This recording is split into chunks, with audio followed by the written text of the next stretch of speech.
शिवजयंती म्हणलं की शिवाजी पेठेतील शिवाजी तरुण मंडळाची शिवजयंती लगेच डोळ्यासमोर उभी राहते. कारण ही शिवजयंती नाही तर एक मोठा लोकोत्सव म्हणून साजरा होत असतो. तर या शिवजयंतीला लोकोत्सव कसा प्राप्त झाला, शिवाजी तरुण मंडळाचे अध्यक्ष सुजित भाऊ चव्हाण यांच्याकडे जाणून घेऊया. सालाबाद प्रमाणे महाराष्ट्र शासनानं जी घोषित केलेली जी शिवजयंती आहे ती 19 फेब्रुवारी ही महाराष्ट्र शासनाने केल्यानंतर घोषित पहिल्यांदाच महाराष्ट्राला जर प्रतिसाद जर कोणी दिला असेल तर आपल्या शिवाजी पेठेच्या शिवाजी तरुण मंडळाने दिली आणि ही शिवजयंती 19 फेब्रुवारीला करण्याची सुरुवात झाली. शिवाजी पेठेच्या आणि शिवाजी तरुण मंडळाची जी स्थापना 1933 ते 32 सालाच्या दरम्यान झाली आणि तिथून जी सुरुवात जी आमची वडिलोपार्जित ज्यावेळी आमचा जन्म पण नव्हता त्या काळापासून ही शिवजयंती ही सुरुवात करण्यात आली. शिवाजी पेठेचं नाव हे पहिल्यांदा शिवाजी पेठ नसून न्यू बुधवार पेठ होतं आणि न्यू बुधवार पेठ हे नाव शिवाजी पेठेतले आत्ताचे जे आमची जुनी परंपरेचे जे आमचे वारसदार होते त्यांना हे रुजू पडले नाही.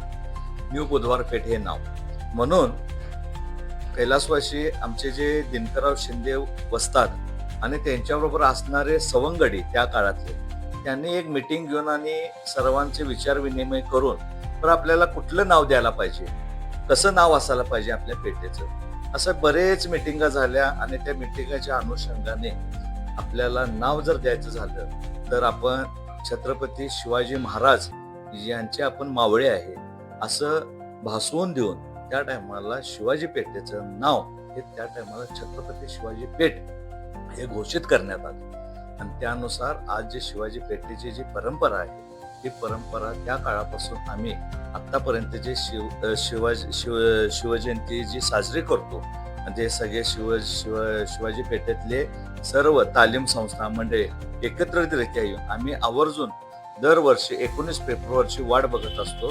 आमच्या देवतेचं छत्रपती शिवाजी महाराज हे आमचं दैवत आहे. हे दैवत प्रत्येकाच्या घराघरात विराजमान आहे आणि ह्या देवतेची मिरवणूक आणि शिवजयंती साजरी करण्याचं जे भाग्य आम्हाला प्राप्त होतंय, खरोखर आम्ही शिवाजी पेठेमध्ये जन्माला आलो. आम्ही छत्रपती शिवाजी महाराजांच्या छत्रछायेखाली आम्ही या सगळ्या गोष्टी करायचं भाग्य जर आम्हाला मिळालं तर आमचं खरोखर या पृथ्वी तलावर आम्ही जन्माला आलो ते आमचं भाग्य समजतो. आता भाऊ एक वैशिष्ट्य शिवाजी तरुण मंडळाचं की सर्व पक्षाचे सर्व संघटनांचे पदाधिकारी शिवाजी पेठेचे शिवाजी तरुण मंडळाचे सदस्य आहेत. तर वेगवेगळ्या विचारसरणीची लोक एकत्र येतात आणि शिवजयंती साजरी करतात. त्याच्यात मतभेद वगैरे काय होत? कसं आहे, आता तुम्ही मला प्रश्न विचारला की बाबा सर्व पक्षाचे या ठिकाणी सदस्य आहेत.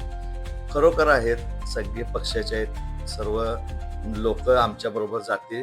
जसं छत्रपती शिवाजी महाराजांनी स्वराज्य उभा करत असताना सगळ्या जाती पंथाला एकत्र घेऊन स्वराज्य उभा केला आणि स्वराज्याचं तोरण बांधलं, त्याच पद्धतीनं ह्या शिवाजी पेठेमध्ये सर्व जाती धर्माला एकत्र घेऊन ही शिवजयंती साजरी केली जाते. तसंच या शिवाजी तरुण मंडळामध्ये जी आमची संचालकांची बॉडी आहे ते सगळ्या पक्षाचे लोक सन्मान्य पदाधिकारी ह्या शिवाजी पेठेत आहेत आणि मला अभिमानानं सांगायला असं वाटतं की जेवढे पक्ष आहेत प्रमुख सत्ताधारी असून द्यात किंवा विरोधी पक्षातले असून द्यात, मला खरोखर अभिमानानं सांगायला वाटतं की सगळे प्रमुख पदाधिकारी जे आहेत ते छत्रपती शिवाजी पेठेतले प्रमुख पदाधिकारी आहेत आणि त्याचा सार्थ अभिमान मला आहे. कारण ही सगळी पदाधिकारी मिळून आम्ही छत्रपती शिवाजी महाराजांची शिवजयंती ना भूतो ना भवितो पश्चिम महाराष्ट्र नव्हता अखंड महाराष्ट्रामध्ये आमच्या शिवाजी पेठेची शिवजयंतीची दखल घेतली जाते.